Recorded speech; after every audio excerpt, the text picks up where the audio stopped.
it's Kimberly, and today's video is just going to be a fun little makeup tutorial for wearing your mask in public. And this is nothing serious, honestly. This isn't a serious video at all, but I did want to just kind of do something fun and something that included the mask because today was my very first day going back to work. So my quarantining has officially come to an end. My job is open. For those who don't know, I know there's a lot of new people watching me, so that's so exciting. Thank you for subscribing if you're new. But I'm a hairdresser and I live in New Jersey. So we just opened up on Monday.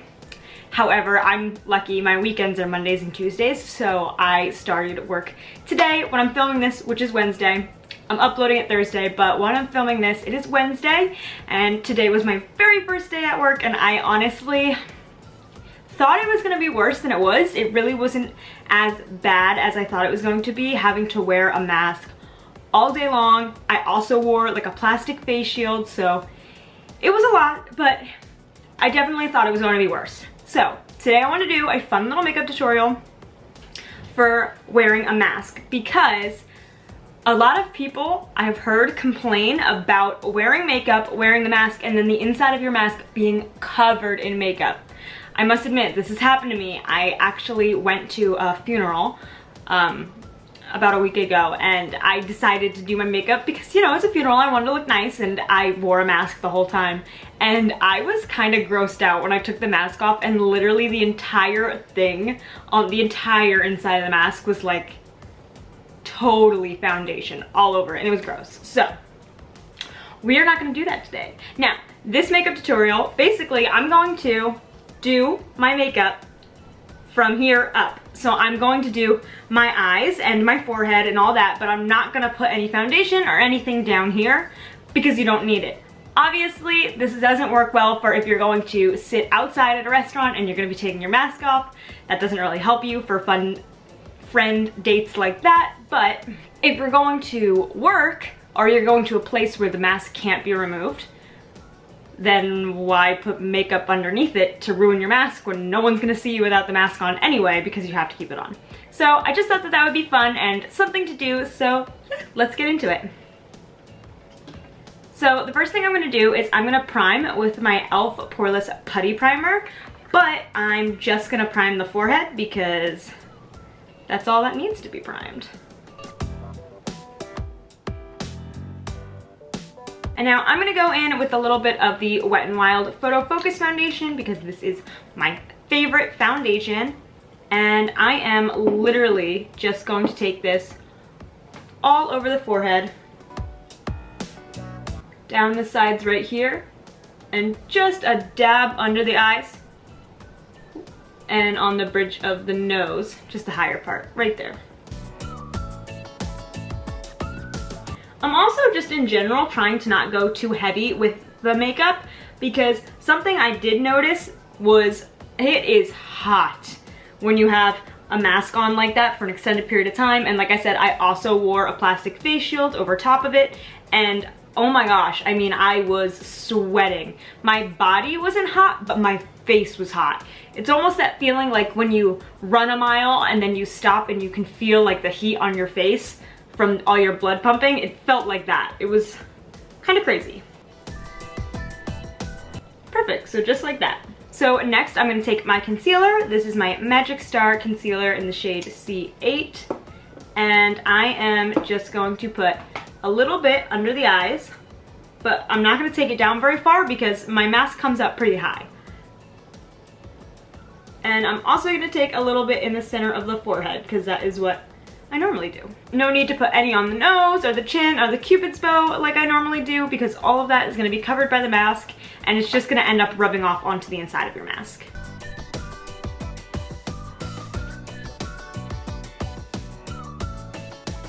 So even though this part of the face won't be under the mask, like I said, my whole face got very hot today. So I do feel like you might sweat a little bit more, you might just get a little bit greasier, so I definitely wanted to go in with a little bit of a stronger powder, a heavier powder. So I'm going to use my RCMA No Color Powder, and I got one that came in this kind of a container, which is super inconvenient. So I have just one of these little like organizer cubes to go in a drawer, and I just tap some into this cube and use it straight out of here. So I am going to dip my brush in, and I'm going to just powder everywhere that I put foundation. So although I've been loving the Jeffree Star Magic Star setting powder, I honestly think it's a very light powder, and that's beautiful for days that you want to wear less makeup. But even though we're not wearing a ton of makeup today, I definitely think it's a little bit more of an oily situation. So I wanted a powder that wasn't quite as thin and as finely milled as that powder was.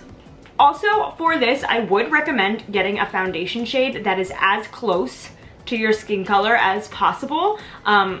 So if you have a couple of shades and one's a little off, but you can make it work, and then one's perfect for you, definitely go with the one that suits you better, because since we're not putting it down here, although it's not really being seen much, when you turn, if you have your hair pulled back, you will be able to see a little sliver right here and right here.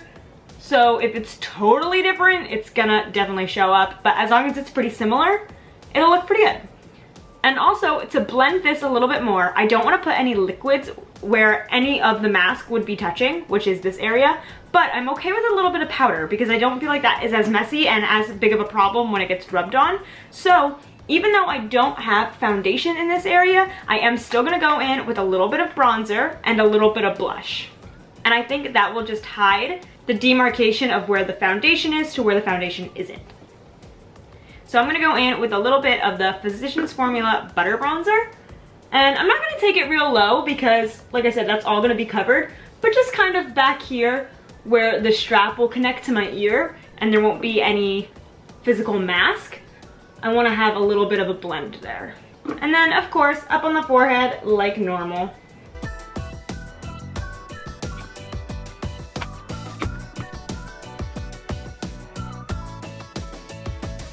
No need to bring it down onto the jawline, just like that, from here up.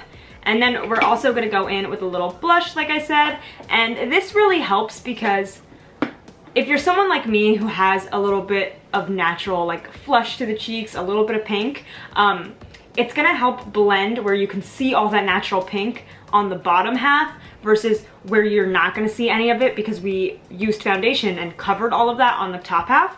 So you definitely wanna make sure you add a little bit of rosiness back in so that you don't look like you have two different undertones. Even though you might have a really good match of foundation, you're still gonna be blanking that all out.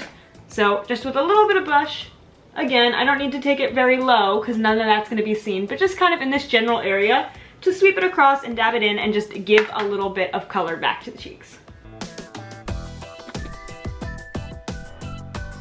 And I normally bring a little bit on my nose. Since we're not gonna see the tip of my nose, I do still wanna bring some color in the center of my face. So I have kind of like a big bump in the middle of my nose. So right where that bump is, right where that bone is, I'm just gonna tap a little bit of foundation right between my eyes, basically. Blush, not foundation. I just feel like that evens the face out a lot more. Now for highlight, I am going to use a little bit of highlight, and I'm going to go in with this Hello Halo blush lighter from Wet n Wild, and I'm just going to go in with a little brush, dab into this color, and just put it on the very high points of my cheeks, since that's just what will be jumping out right there and peeking out from the side of the mask. And now on to basically the main focus of this makeup, which is the eyes, since they are really the only interesting thing that you can see when you have a mask on. And today I wanted to dip into my Shared Planet palette. This is the Polar Bear Collection eyeshadow palette. I got this in my BoxyCharm, my June BoxyCharm, which if you haven't seen that video, you can go check it out.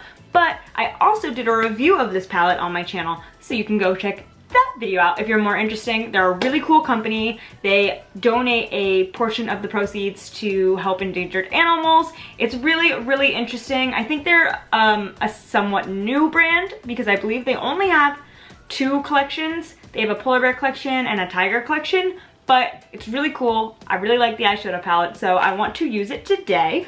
And I'm going to first go in with this shade right here, which is the shade Cub.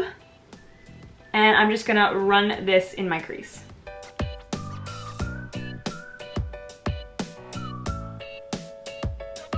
Now, after I've done that and just laid a little wash of color in the crease, I'm going to tap into this shade right here, Sub-Zero. It's a very warm, like somewhere between a brown and a maroon kind of a shade. It's really beautiful. And I'm just going to tap that in the outer corner and then brush whatever's left on my brush into the crease and just kind of blend it out.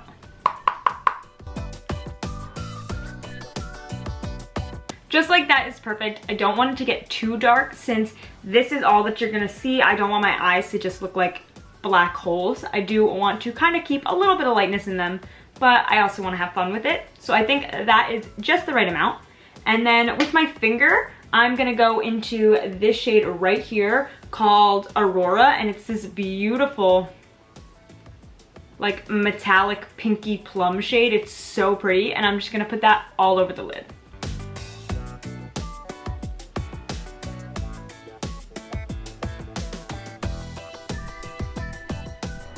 And now with another finger, I'm just going to dip into this shade right here, Icy, which is just like a pretty shimmery, sparkly, like pinky white shade. And I'm just going to dab it lightly on top of that shade just to give it a little extra dimension.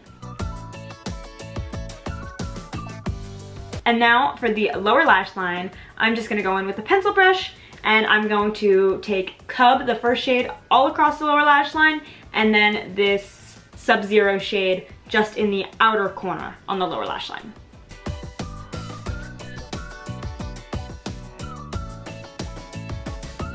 Just like that. Now I'm gonna go ahead and do the other eye and I'll be right back. So now that I have my eyeshadow done for both eyes, I'm gonna go in and put some mascara on. I'm gonna go in with the voluminous Lash Paradise from L'Oreal. And yeah, I'm just gonna pile this on because I'm not going to put lashes on for this look because I felt like so hot and like sweating that I feel like lashes would be the wrong move. I feel like you would risk one getting loose or popping off, the glue coming loose, because of how sticky and humid it is. And I feel like you're not supposed to be touching your eyes, your mouth, your nose. And so if one pops off, you don't want to be in the scenario where you're trying to fidget with it and put it back on. I mean, if you're wearing a mask, you're probably in the situation where you shouldn't be touching your eyes. So I think that that's the wrong move. So we're gonna skip that.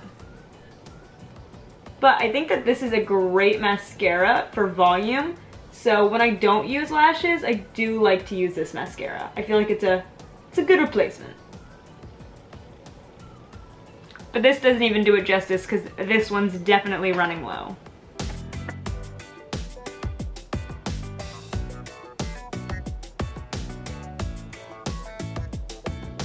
And I'm actually going to use a different mascara. I'm going to use the Maybelline The Rocket Volume Express Mascara on my lower lash line just because I feel like it's not as clumpy and so it's a little bit easier for me to get nice and close to the lower lashes.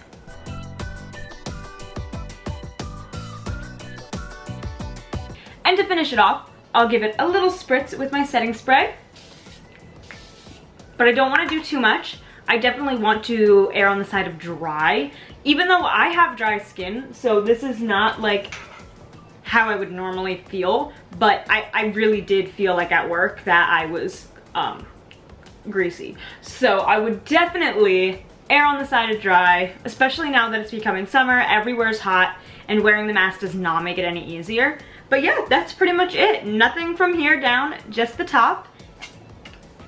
And this is what it looks like.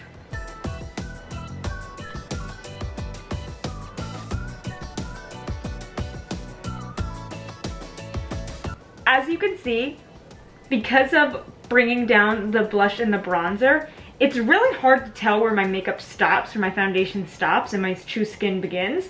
So I feel like it definitely camouflages that well, and it is so much better. You can see I got no makeup on the inside of my mask. It's super clean, and I just feel like this feels so much better. I gotta tell you, when I was at that funeral and I had the full face of makeup on and I had that mask on, I felt gross. I could tell that I was sweating on the inside of it. I could feel my makeup underneath it, and just, it was a mess. I don't recommend it. So obviously, like I said, if you're going out to like dinner or something where you're gonna take your mask off, this is probably not the move, because like, I look half done, because I am. But if you're going somewhere like your job, or just somewhere where you're going to have a mask on and not take it off, this is so much more comfortable than having all the foundation. And I know what the wrong move is. Lip gloss. Lip gloss is the wrong move.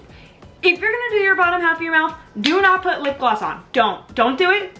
It's a mistake. It's gross. I don't know why. I don't know. I thought I was gonna do it, and then as soon as I put the lip gloss on, put my mask on, and before I even left the house, I was like, nope, and wiped it off, because that was wrong move. Bad. I don't know why. No one's gonna see your lip gloss. Don't put it on. That's just like, I feel like that'd be common sense. Wasn't for me. But anyway, I hope you guys enjoyed this video. It was just a fun little video that I thought I would do in celebration, question mark, if that's what we're calling it, of being out of quarantine and going back to work. And yeah, if any of you guys are starting your job soon and you're worried about it, it's gonna be okay. I know I have lots of anxieties, and I know a lot of people do out there. I was terrified to go back, but you know what? I made it through, and I feel like as days go by, it's gonna be better and better, and I know it will for everybody else too. So I hope you enjoyed this video. If you did, please give me a big thumbs up and subscribe, and I'll see you guys next time. Bye!